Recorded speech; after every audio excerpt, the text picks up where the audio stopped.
If you want to make spruce trees that look realistic, different sizes, and much better than those things you buy, use twisted wire and sisal fiber. To do that, however, you really need some form of jig so that you can properly twist the wire. This is a system I use. It's nothing more than a board and two clamps. You clamp the board to your workbench. You put on a second clamp, which you use to hold one end of the armature while you hook your drill to the other end and slowly twist. It's very convenient. I make up 10 or 12 armatures at once and twist them, remove them, put them on the bench, and then remove the board.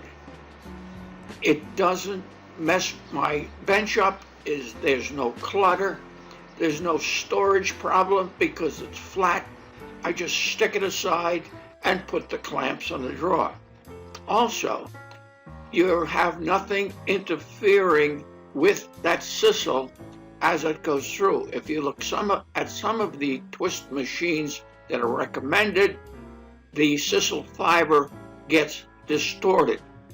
Simply cut the armature from the drill, remove the fiber, and store your armature to be cut later. And like I say, go ahead and put your machine away, and it's out of the way. I hope this has helped. I'd appreciate it if you left comments and a like, and do subscribe. Look at all the other videos that we have related to making trees. Have a good day, and thank you for watching.